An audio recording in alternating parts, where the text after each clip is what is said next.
Well, hey, everybody, this is Mitch Ashley, and I'm Alan Schimmel. And you're listening to Security Boulevard Chat. Out on the Boulevard. On the Boulevard. Yeah, baby. Not celluloid. What's that? Not Hollywood Boulevard and Celluloid Heroes. I think of that every time we say this. Me too. You know, one of my great memories, Mitch, I went to St. John's undergrad, St. John's University, and the Kinks played at what today is Lou Carnesecca Arena. Back then it was, I think, just Alumni Hall. And I volunteered to be a usher for the show, which means they gave me a free T-shirt. I made sure everyone was sitting in their seats. And then once the show started, I went down, sat on the first row there, right in between seats, and had, watching Ray Davies right on top of me. And man, that was a great concert.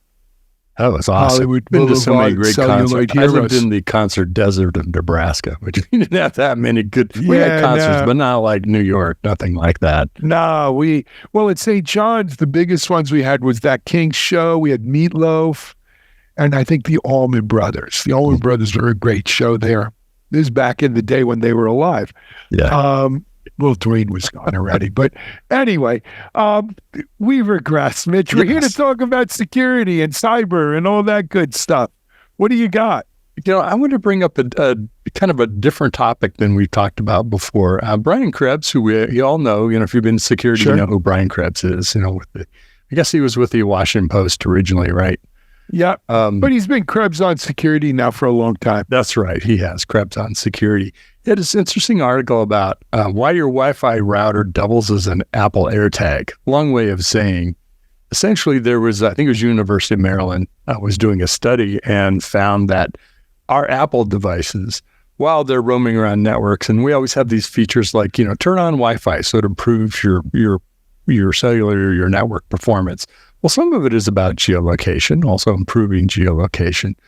But the point here was that all of our Apple devices, at least in that ecosystem, are collecting data about every access point that it sees as you're traversing through, going over to Costco, or you're driving down the highway, or you went to the mall or at the movie theater, whatever. Wherever you go, or you're traveling on the airplane somewhere, all of us are providing data back into the back end of Apple systems about Wi-Fi access points. Now, what exactly all data that they're capturing is not totally clear, but the University of Maryland did this study where they actually pulled publicly accessible data out of that information and could map sort of movement of people in Ukraine and in Gaza and places where there's a lot of, disruption happening. And you can just imagine, what else? Who else might want to use that information? Maybe people who are involved in those conflicts, or maybe cyber threats. So it's a combination of, we heard about geofencing when we went to the mall. It could tell you where you went to what stores. Now that's happening on a macro level. And it made me think, Apple's big on our security, securing our data. Is that a little bit too much information that's leaking, even though it's not specifically about us? I'm curious your thoughts on it. Well, early on in the Ukrainian-Russian war, call it a conflict or whatever the Putin and those guys decide to call it, special operation, I know the Ukrainians were triangulating Russian soldiers using cell. And that would give away their position, and they could zero in their smart missiles and bombs to take them out. And as a result, a lot of Russian soldiers died, and I think the Russian army put sort of a stop on, soldiers using their phones. They're in these positions because it's a dead giveaway. I don't know if that's the same technology or that was cell phone towers. I think it was cell phone towers. Yeah. Cell phone towers will give you a decent location. When you're using Wi-Fi, they really can triangulate in on you, based on your WAPs and stuff like that. So obviously it's an information leak there. On the other hand, I'm not quite sure, and I'll go back to read the Krebs article. The Apple information, how is it being accessed by anyone? Right? I mean, Apple doesn't make that publicly available, I'm thinking. There apparently is some public information, and they were talking about Apple and satellite-based broadband services like Starlink, that they could do some correlation and tell from that some of these implications about geolocated devices. Where like, I'm wondering, can they grab a MAC address from your device and then follow where that MAC address is linking onto a WAP or a Starlink or what have you? Yeah. It's okay. Assume that MAC address is Mitchell's phone, and Mitchell's phone went from this wireless access point to that wireless access point, so we know where Mitchell's going here. Right? You're spot on. And they're capturing the MAC address of all the access points that you're seeing. Right. So that's how they correlated back to the same access Sure. Point. And so, but are those MAC address points publicly? Obviously, they must be if this is what they're doing. And yeah. Go ahead. If they're doing it in the Ukraine and Gaza, I'm assuming they're probably doing it for FBI and criminal matters as well. Mm-hmm. It just, this is why you can't have nice things on the internet. Get out your Nokia flip phone. Yeah, or just two tin cans, send a letter or a postcard. Stop. Yeah.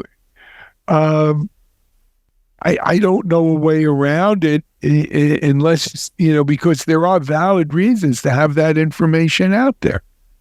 It is, and I wonder, so apparently some of the information is available through an API. Both Google does this too, by the way, not to pick on Apple. Oh, yeah.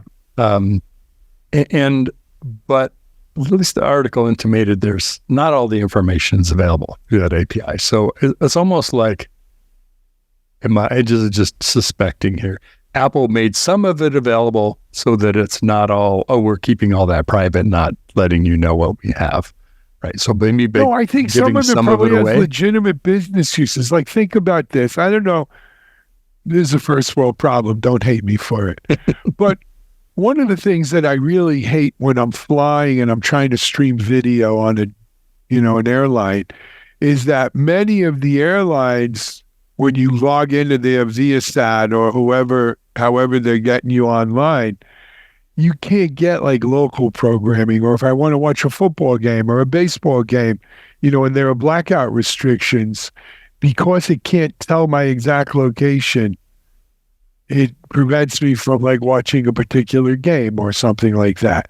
So the way to get around that used to be, I'd log in via VPN while I'm online and make believe I'm in New York or Miami or LA or wherever I want to be that's going to allow me to watch the game that I want.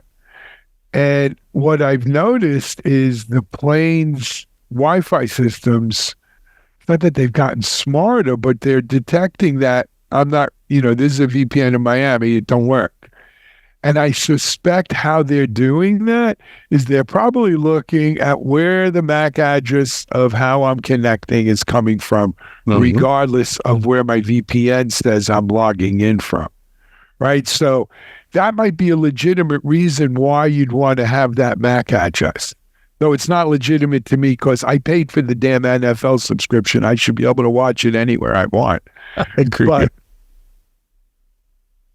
shout out to Pittsburgh getting the 2026 NFL draft, by the way, but we'll talk about that later. Okay. And our quarterback, but okay. The Broncos. Well, if you connect a few more dots, so step back one more degree, if you will, you're using your VPN to watch Netflix or whatever. Let's say you travel to London or something, you want to watch your subscription from there. Well, they might be able to detect that you're using a VPN either on the phone or, while you're there, maybe looking at IP addresses or something, or the MAC address. But if you also step back and say, well, wait a minute, we've seen that MAC address in 25 places between Newark and landing and spending time in London. We know you were in London 5 seconds ago before you connected onto the VPN. Yeah, and that's what I mean. Yeah. So I guess the question then, though, becomes, Mitchell, is that a legitimate use, right? Should they be entitled to do that, or is that a little too big brothery for me? I know. Is there no privacy? Can I not, it's like having headlights on your cars that turn on. What's from Machine Gun Joe, what's his name? Joe McCarthy. Have you no decency, Senator? But let me say hello to my little friend. Yeah, exactly. But it's a different movie. Not different movie, different guy. But I mean, I guess they have a right to know because you're not entitled to watch the NFL game in London.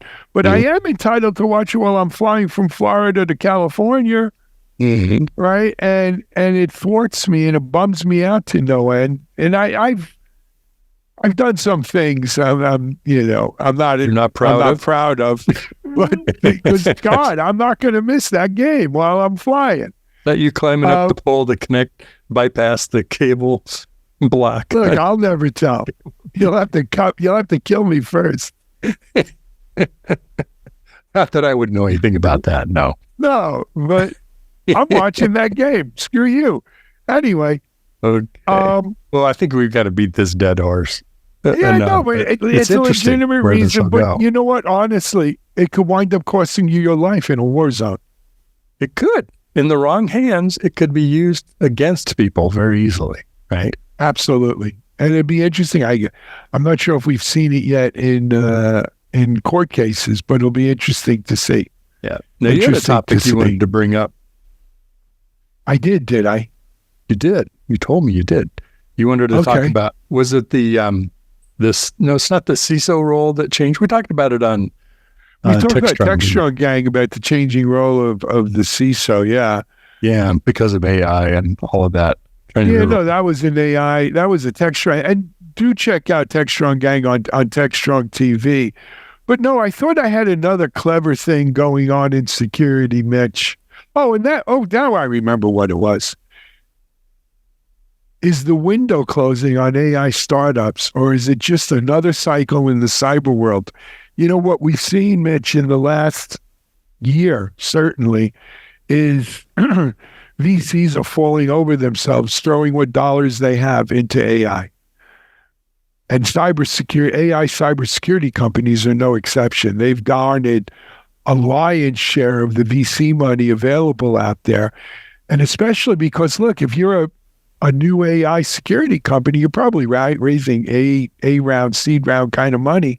And that's where the money's going right now. No one wants to invest in some company that had an inflated round, in 2022 or 2021. And now, if you're not doing a down round, are you really getting your money's worth? They'd rather invest in something clean and new at a better valuation. But And that fueled a ton of these cybersecurity AI or AI cybersecurity startups. But now the big boys are coming in, right? Cisco, Palo Alto partnering with IBM, using Watson and stuff for it. CrowdStrike, thinking of big public cyber companies, and they're all jumping AI. Now, this is not new. This is how cyber works, right? These big companies will not let once something starts going mainstream, they're not going to not feed it the trout, right? And so they make their bets. Their bets are usually they don't develop their own solutions. They buy innovation. Yep. And so, a thing we learned, Mitch, when we were still secure, and I learned working with Brad Feld, who was money behind Still Secure, is if you're not in the top 3 in your space, get the hell out. Because when these big guys are going to buy, they're looking at top 3 usually, right? They want to buy leaders in that space. And so you got a lot of these AI cyber companies that, look, their markets are immature. They got off a little later maybe than the first mover. Whatever the reason, they're not in the top 3. And now the big boys are coming in. And once the big boys come in, you need a lot of resources to compete. Exactly. So what is an AI cyber company to do? Well, if they can't sell quick. Let me throw this wrinkle at you. Because we went through this cycle at Still Secure, right? With our products. One of them was an ACT product. And, suddenly Cisco grabs up somebody else, right? So that we're not going to sell our stuff to, sell out to Cisco. Now you got to compete with Cisco. Right. Got to compete with them. And damn the torpedoes. and pivot and say, who else in market is a potential buyer for the company? Right. So accelerate to today, using that phrase, accelerate to today and how fast things change in the AI space. That was something that happened over, probably months, 6 to 12 or 18 months that kind of an exact acquisition evolved. This could be like, hey, there's 3 companies out there, go buy one now. Right. And 3 months later, if you're still standing after 3-4 months. See, but I don't think pivot in this case means pivot to another competitor. Right? Because if you're not in the top 3, that other competitor is not going to give you the valuation you want or your investors want. Exactly. I think in this case, pivot means find something else. Maybe move downstream in the problem. You can still use AI, right? Use that technology, but use it for something else than your original business plan. I think that's going to happen because there are a bunch of AI cyber startups that brought down some good money and now find themselves competing against Palo and IBM and Cisco and what have you. But here's the good news. The smart ones will pivot into something new and novel and create yet another wave of innovation. And Mitch, that's the way it is in cybersecurity. It has been for as long as you and I are in it, right? These big companies, they buy innovation, and the companies that get left over are kind of liquidated or pivot and re-innovate. Or languish, sticking to their old model. Or die, right? They languish until they're dead and someone shoots them. But it's just, again, how quick time is moving in this AI time crunch that, it's not quite 2 years since Gen AI kind of burst on the scene. November will be 2 years. It's a year and a half. And we're already seeing this cycle play itself out. So step back for a moment. The IBM Palo Alto acquisition, not about Palo Alto. Partnership. Yeah, that's the right way to say it. There was an AI component we're going to partner on with IBM and use Watson for some of their technology, their LLMs. But there was also the kind of security monitoring system that Palo took on in exchange essentially for buying the business of IBM using Palo's products and things. But they kind of ingested an older, previously acquired SaaS application that IBM no longer used. No, they bought QR Radar. QR Radar, that's the name. QR Radar. It's a SIM, but it was the SIM at the heart of IBM's security practice. Yeah, that was just curious to me that but they're obviously probably still going to use it, or maybe they're moving on to something else. I don't know. Maybe it was time to jettison it. I think IBM wants to sell security. They don't want to do security. Right? And, QR Radars are great for managed security providers. It's a cornerstone. But you remember SIM from our, still secure days, Mitch. Been around for 20 years. You got $3 to $5 million and a couple of years to get it up and running. Then I got a SIM for you. SIM one. It hasn't gotten any better. I heard the phrase, it's not single pane of glass, it's single glass of pain. Right. But, look, in our day, it was QR Radar, it was ArcSight. And there was the one that had the art. They had like googly eyes. Was there kind of out of Atlanta? They were a little lighter than the other two. But anyway, that's always been the case with SIM. And over the years, look, we've seen SOAR, SOAR, come out and kind of not leapfrog, but it's an alternative if you're not doing pure SIM. But when you look at IBM's, and IBM had a big security team, right? You remember too. Oh, yeah. They bought the ISS business back in the day, and that really helped them establish a security. That was their credits. That was really their X-Force. And X-Force is part of this deal too, right? X-Force goes over to Palo. But, that was the heart of that IBM. They did a bunch of acquisitions in the subsequent years, but that was the heart of the IBM security offering. I wonder, are they just going to sell Palo's security offering now, or what's left of the IBM security offering? Well, it sounds like they're going to be pushing a lot of Palo products. So yeah, I don't know if it's in place of Sure Radar or if what it is.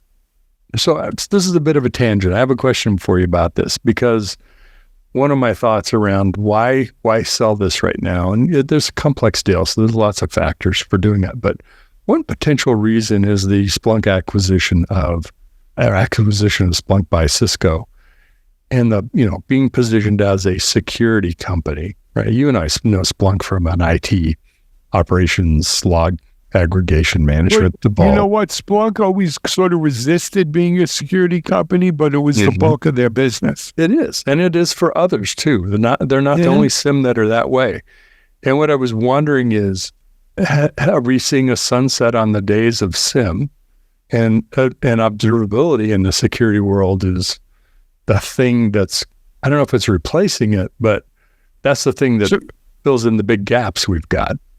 I don't think SIMs ever die, and they don't fade away. They just take on observability instead. But look, the fact of the matter is the people who started ArcSight and sold it for a couple $2 billion to HP are the same people who started Sumo Logic. Right. And Sumo, much like ArcSight and the rest of the SIMs, never claimed to be a security only thing. They were very DevOpsy and all of that, and observability and next gen. But they were a SIM. It was the ArcSight people doing Sumo. And now, you've seen Sumo went public and is a successful company, but they've had some ups and downs. Mm-hmm. And they're going to try to reposition themselves as an observability solution. I think IBM made a conscious decision here that where do they play? They play in AI. They've put a ton of friggin' money into Watson. And the funny thing is IBM very well may have invented this whole AI thing with Watson, right? But real quickly, OpenAI DOSed them, right? Like what Microsoft did with DOS, OpenAI is done with ChatGPT to Watson. And so they've seen this script before. They know they're in a war to be an AI player because the stakes are that big. So they got to make their bets. I think, and this is shifting, and I'm talking about Microsoft, but you look at the announcements that they've made in the last couple of weeks, I think we're seeing Microsoft move from we're a cloud company to now we're an AI company. Right? I think that's the next generation. And they put $10 billion of money into OpenAI to prove it. And look, we just discussed it today on the Textron Gang, right? Mm-hmm. They have now come out with an AI PC, and they're talking more about hardware. Bill Gates, well, he's not quite in his grave to roll over, but he's not doing cartwheels. Microsoft's become, well, maybe they always did want to be hardware. But, an AI PC, the Surface, co-pilots and everything Azure and DevOps. Yes, every company today's an AI. I'll do Mark Andreessen. AI's eating the world, right? Yeah. Every company today's an AI company, including Microsoft and including Google. Because last week we were at not Google Next, whatever Google's show was last week, where they announced everything AI into everything they're doing. IBM's going to do the same thing. They want to be a powerhouse there. They've got their cloud strategy. They're finally, you can almost tell what IBM Cloud is. They've got Red Hat in there. I think they just felt like they couldn't do justice to keeping security a best-in-class solution without partnering with a Palo or someone of that scale to keep their security products top of line. Otherwise, they could have given it to HCL. Well, if you don't, I think every company is, every technology provider company, you don't have a solid AI story that you're either rolling out or developing, or, it's got kind of long range legs, then you're just you're an observability company, or just a monitoring, or just a security company. And I think the value, how you're going to be valued and viewed in the market, it's going to drop rapidly if you don't have a credible story. I agree with you 100%. And I think they're all rushing to it. But let me ask you the definitive question here, Mitchell. Is an observability solution a security solution? Is an observability company a security company? Because I will tell you, if that's the case, a rose by any other name would still smell as sweet, right? And so yesterday's SIM is tomorrow's observability, but it's the same old, which is a whole nother topic. I interviewed Austin Parker on his new book about learning open telemetry. And it was kind of interesting. We talked about the book and learning and why he wrote the book and all that kind of stuff. But the latter half of that conversation was all about, if you really step back and what open telemetry and observability is doing, it's collecting data to basically metrics, right, to correlate and make observations about. And his point was, he thinks observability is going to be a business tool, not just an IT tool. So think about measuring all this data we're getting from applications and customer experience and financial data, whatever it might be.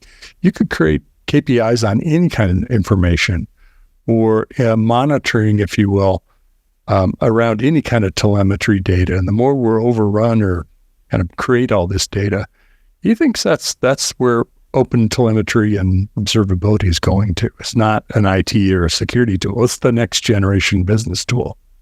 I thought it was pretty fancy. It is. I mean, the whole open telemetry thing is that's like a business school, case study. Yeah. I mean, it rocks and rolls, and it underpins almost that whole industry now. This whole observability industry that we used to call, it's funny, it encompasses them, what we used to call APM, right? It's all observability now. So it's interesting times. I mean, it's funny, I look at the agenda that our editorial team comes up with every day for Tech Strong Gang, and it just blows my mind, the sheer volume of AI news across every single silo we cover. But that's the time frame we're in right now. And you can embrace it, or you can, roll over and die. I mean, what do you want me to tell you? Changed, right? Yeah, exactly. Exactly. That's how it is. Better to be pissed off? Well, I'm not even going to go there.